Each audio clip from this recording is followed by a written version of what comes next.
For 39 years, I didn't know why I was so weird, or why I struggled so much with friendships, or why I got fired from every job I ever had. But in 2012, when I was diagnosed with autism, the mystery was solved. It was not my moral failing or my terrible personality. I was disordered. I was the missing puzzle piece. I was broken. And since I was broken, that meant I could be fixed. I set about to fix my autism with the focus that only an autistic person could have. I built spreadsheets. I studied all of the cures. I analyzed them. And then I began to work my way through the acronyms. I did ACT, CBT, DBT, EFT, EMDR. I'm not going to take you through the whole alphabet, don't worry.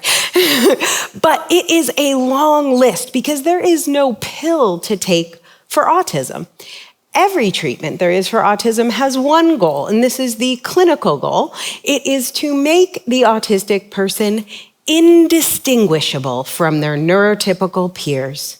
That is what success looks like. If you can pretend all day long to be a completely different person and then wake up the next day and do it again, you have succeeded. You are no longer autistic. Congratulations. And lucky for me, I was actually pretty good at this. Once I got diagnosed and jumped into those treatments, my success exploded. If you looked at the number of my social media followers alone, you could see the treatment was working. But inside, I was imploding. I was disappearing. The endless cycle of masking and people-pleasing and guessing the right answers to perform for my neurotypical overlords. It was driving me into deep autistic burnout. I lost friends and family. I lost my ability to speak, to work, to earn an income, until one day, I thought I might disappear forever. And this isn't just my personal story I'm up here to share. I want to share with you some hard statistics. So an analysis in the peer-reviewed journal Molecular Autism in 2023 found that autistic people are 6 to 17 times more likely to die by suicide. And the British Journal of Psychiatry showed the average life expectancy for autistic people is just 58 years. These aren't just numbers. These are lives that are cut short by a medical model that sees us as broken, and the solution is for us to pretend to be someone else. Ironically, that very solution is often what makes us sicker. Now, let me be clear. I'm not trying to say here that autistic people don't have medical issues. Of course we do. In fact, we have more medical issues than the general population. And this is because autism co-occurs highly with lots of conditions. So for instance, when it comes to autoimmune conditions, we're more likely to have fibromyalgia or lupus or hypothyroidism, PCOS, and with GI issues, we're more likely to have IBS or Crohn's or colitis. And then we're also more likely to have mental health conditions, in part because we are told we're broken, which means that over 80% of us suffer from chronic PTSD. We have OCD, we have eating disorders in much higher numbers, and insomnia. And those are just a few. So yes, autistic people desperately need help for our medical conditions. But autism itself, that isn't one of them. Autism is caused by the same thing that causes blue eyes. We lately have been hearing a lot in the news about this misdiagnosis or overdiagnosis crisis. I'm sure you've heard or seen these stories. And I just want you to know there are the exact same percentage of autistic people now that there always has been. I have prepared a handy graph for you to understand. So the percentage of autistic people, that's been the same. But what changed is the way doctors defined autism. And why is this? Because we understand it better. We used to think it was a childhood condition, and only children could be diagnosed as autistic, and specifically, only children that presented in a very specific, narrow framework. As we learned more that no, autism is not caused by vaccines. It is not caused by something in the environment. It is not caused by your mother being mean, which was literally one of the theories that was studied. No, what causes autism is genetics. And as we added that to the definition, more and more people are being included. There is nowhere in my life that this became more obvious than with my grandmother. Now, my grandmother was born in 1919, and just to put that in perspective, the word autism wasn't even invented until 1940. But my grandmother most certainly met the definition. Now, she couldn't read or write. She grew up very poor. She had a third grade education. She signed her name with an X. But this woman had an encyclopedic knowledge of pressed and cut glass. Just want to show you what that looks like. Now, she could tell you the factories, the names, the designers, the patterns, how many were pressed, how many were cut, and believe me, she would tell you too. When I was a little girl, I would go over and we would play museum. She would line up all her treasures, and then she would take each one out and tell me the story of each little gem. And as she would tell me this, she would light up with excitement and knowledge. And now I find myself wondering, how was she able to gain and store that knowledge when she couldn't even read or write? That is autistic culture. In my grandmother's living room, I was whole. But in the medical model, I was just a broken neurotypical. And that is what is so powerful about looking at autism through a cultural lens. Autistic culture, it can do what the medical model never can. On my podcast, which is about autistic culture, we create my grandmother's living room. For a couple hours a week, our listeners can immerse themselves inside autistic culture where they are whole. And what that gives them is belonging, community, validation, and perhaps most importantly, the confidence to advocate and seek the medical treatment they need and deserve. Now, what I know from our podcast, from every week getting letters from people saying, learning about their cultural birthright has saved their lives and improved their quality of life. So, with your permission, what I would like to do is spend the rest of our time together doing a little cultural training. You up for it?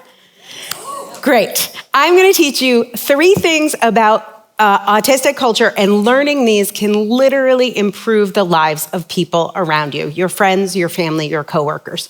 The first is about communication. So, autistic communication style is direct, honest, clear, very straightforward.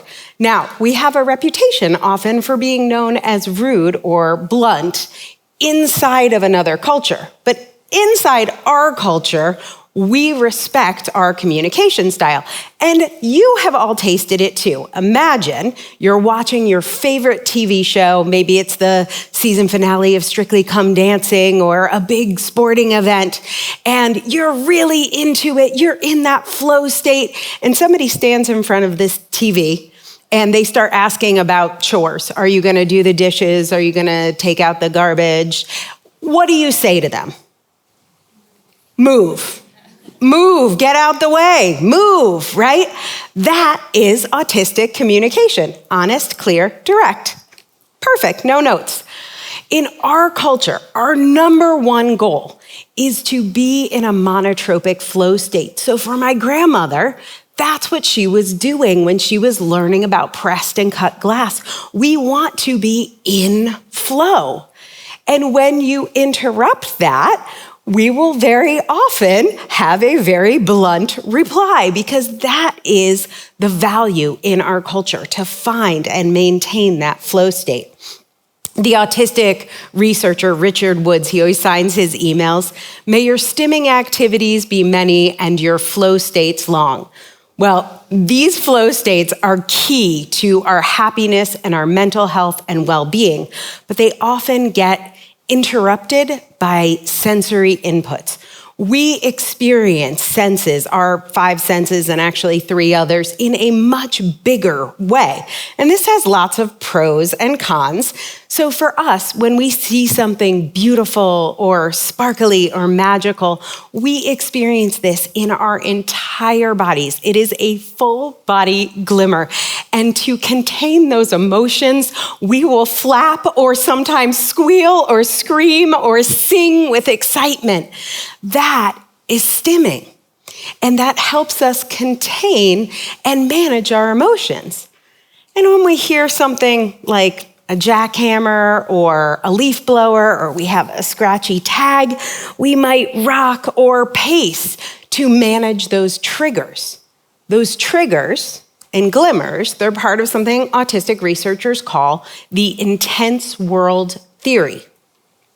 Managing these triggers and glimmers is very important within our culture, and so it is something we celebrate.